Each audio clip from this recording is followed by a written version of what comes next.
بسم اللہ الرحمن الرحیم اللہم صلی علی محمد و آل محمد وعجل فرجہم۔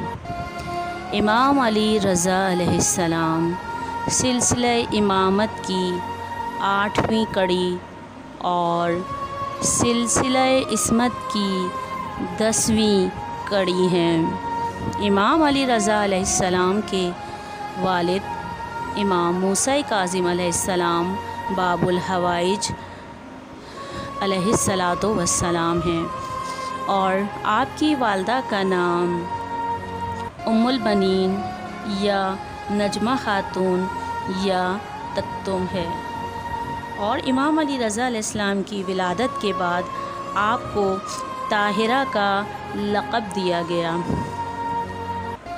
جلاء العیون صفحہ نمبر 280 پر اور روضۃ الصفا جلد نمبر 2 صفحہ نمبر 13 پر اور انوار النعمانیہ صفحہ نمبر 138 پر لکھا ہوا ہے کہ آپ کی ولادت کے متعلق علامہ مجلسی اور علامہ محمد پارسا تحریر کرتے ہیں کہ جناب ام البنین کا کہنا ہے کہ جب تک امام علی رضا علیہ السلام میرے بطن میں رہے مجھے پھول کی طرح بالکل بھی احساس نہیں ہوا۔ میں اکثر خواب میں تسبیح و تحلیل اور تمجید کی آوازیں سنا کرتی تھی۔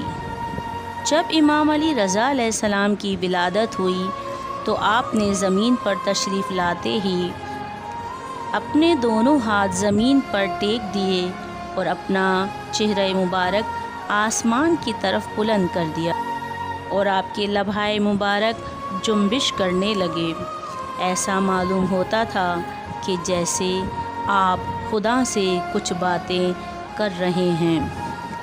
اسی اثناء میں امام موسیٰ کاظم علیہ السلام تشریف لائے اور مجھ سے ارشاد فرمایا کہ تمہیں خداوند عالم کی یہ عنایت اور کرامت مبارک ہو۔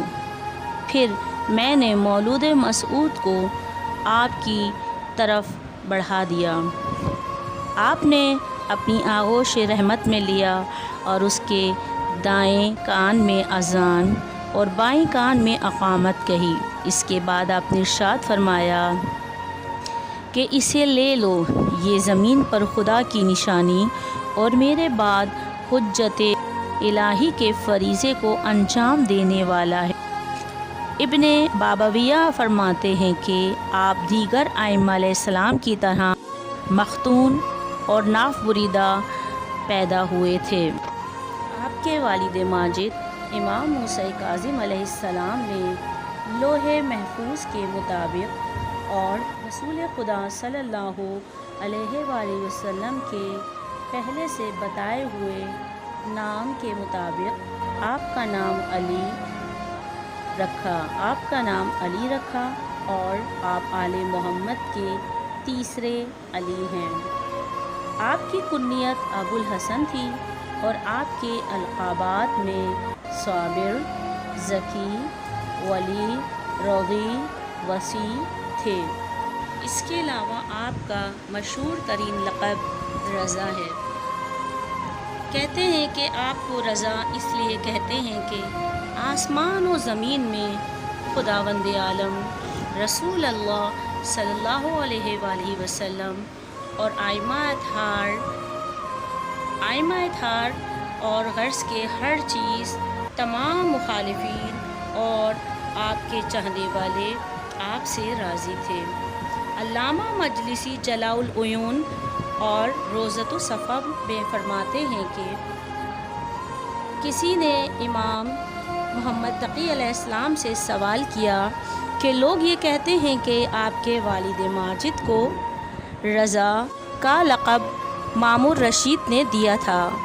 آپ نے فرمایا ہرگز نہیں، یہ لقب خدا اور رسول اللہ صلی اللہ علیہ وآلہ وسلم کی خوشنودی کا جلوہ بردار ہے، اور خاص بات یہ ہے کہ آپ سے آپ کے دوست اور مخالف سبھی راضی تھے۔ علی رضا علیہ السلام کی نشو و نما اور تربیت اپنے والد بزرگوار حضرت امام موسیٰ کاظم علیہ السلام کے زیر سایہ ہوئی اور اس مقدس ماحول میں بچپنا اور جوانی کی متعدد منزلیں طے کیں اور 30 برس کی عمر پوری ہوئی۔ اگرچہ آخری چند سال اس مدت کے وہ تھے کہ جب امام موسیٰ کاظم علیہ السلام عراق میں قید ظلم کی سختیاں برداشت کر رہے تھے، مگر اس سے پہلے 24 یا 25 برس آپ کو برابر اپنے والد بزرگوار کے ساتھ رہنے کا موقع ملا۔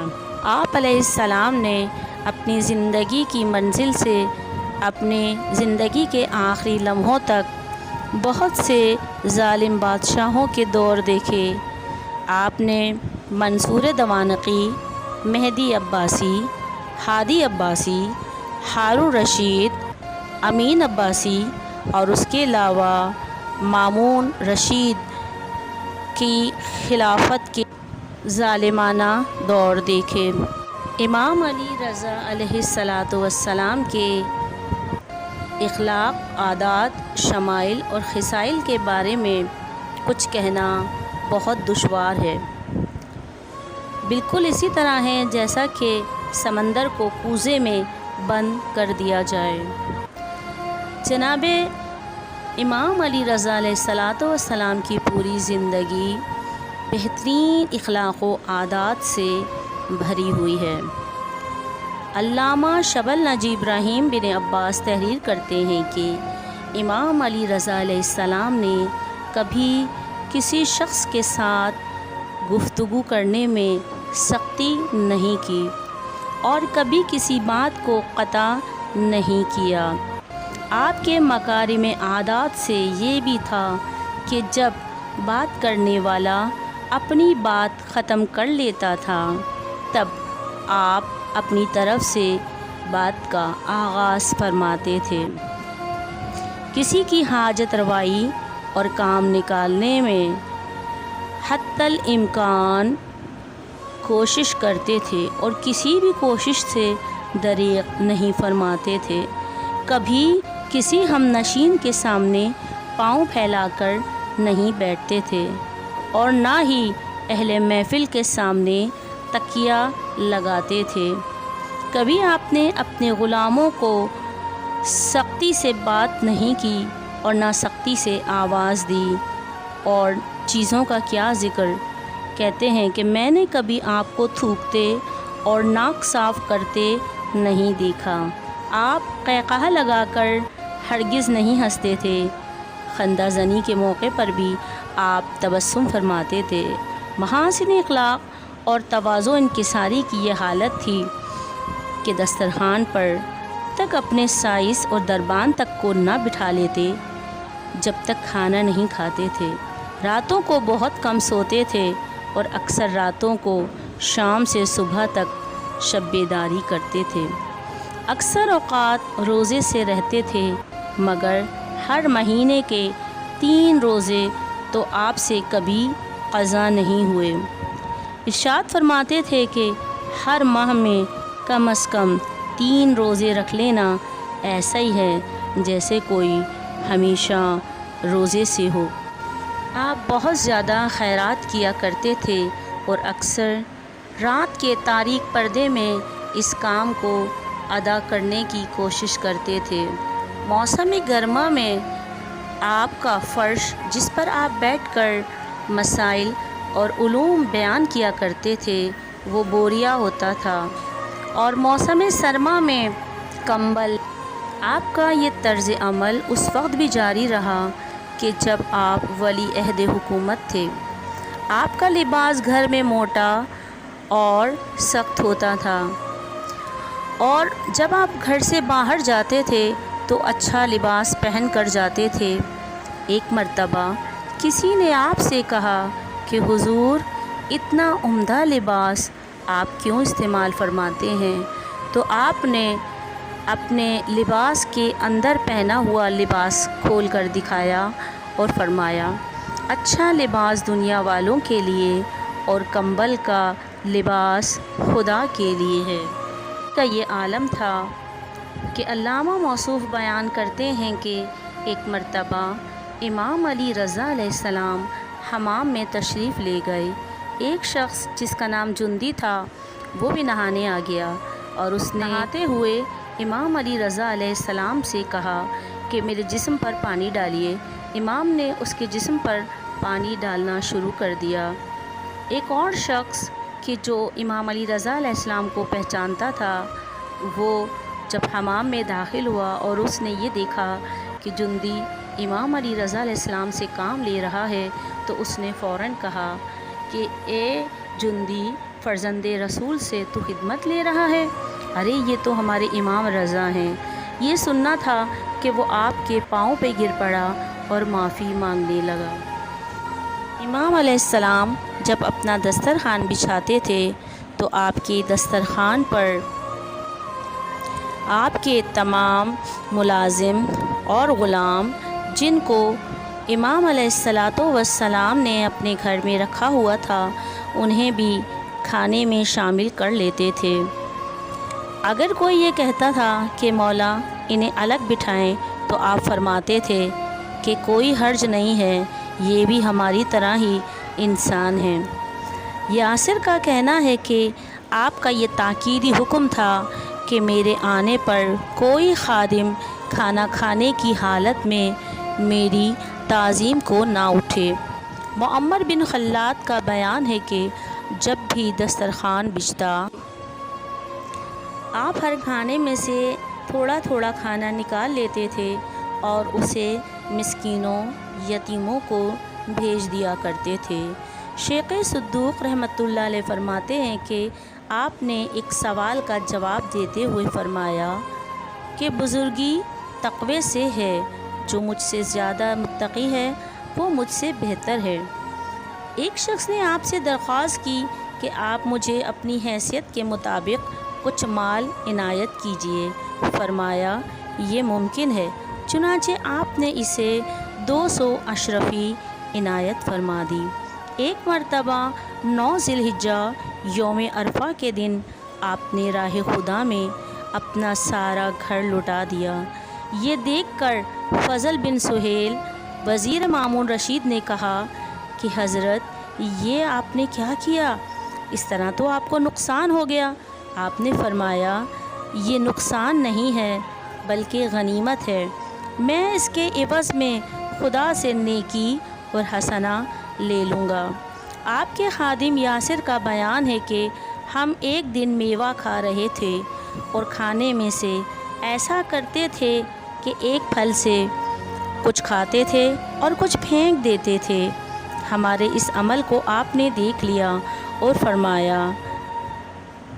فرمایا نعمت خدا کو ضائع نہ کرو، ٹھیک سے کھاؤ اور جو بچ جائے اسے کسی محتاج کو دے دو۔ آپ فرمایا کرتے تھے کہ مزدور کی مزدوری پہلے سے طے ہونا چاہیے، کیونکہ پہلے سے طے شدہ اجرت سے زیادہ جو کچھ اسے دیا جائے گا پانے والا اسے اپنا انعام سمجھے گا۔ سولی کا بیان ہے کہ آپ اکثر عود ہندی کا بخور کرتے اور مشک و گلاب کا پانی استعمال کرتے تھے۔ عطریات کا آپ کو بہت شوق تھا۔ آپ نماز صبح کو اول وقت پہ ادا کرتے اور اس کے بعد سجدے میں چلے جاتے تھے، بہت ہی لمبا سجدہ ادا کرتے اور پھر لوگوں سے علمی بحث و مباحثہ کیا کرتے تھے۔ سلیمان بن جعفر کا کہنا ہے کہ آپ اپنے آباء و اجداد کی طرح کھجور کو بہت پسند فرماتے تھے اور شب و روز میں 1000 رکعت نماز پڑھا کرتے تھے۔ جب بھی آپ بستر پر لیٹتے تھے تو جب تک نیند نہیں آ جاتی قرآن مجید کے سورے پڑھا کرتے تھے۔ موسیٰ بن بسیار کا کہنا ہے کہ آپ اکثر اپنے شیعوں کی میت میں شرکت کیا کرتے تھے اور کہا کرتے تھے کہ ہر روز شام کے وقت امام وقت کے سامنے شیعوں کے اعمال پیش ہوتے ہیں۔ اگر کوئی شیعہ گنہگار ہوتا ہے تو امام اس کے لیے استغفار کرتے ہیں۔ علامہ طبرسی بیان کرتے ہیں کہ آپ کے سامنے جب بھی کوئی آتا تھا تو آپ اسے پہچان لیتے تھے کہ آنے والا مومن ہے یا نہیں ہے۔ علامہ محمد رضا لکھتے ہیں کہ آپ ہر سوال کا جواب قرآن مجید سے دیتے تھے اور روزانہ ایک قرآن ختم کیا کرتے تھے۔ آپ کے علمی کمالات کا کیا کہنا؟ امام محمد باقر اور امام جعفر صادق علیہ السلام کے بعد اگر کسی کو سب سے زیادہ مواقع حاصل ہوئے علم کے پھیلانے میں تو وہ امام علی رضا علیہ السلام ہیں۔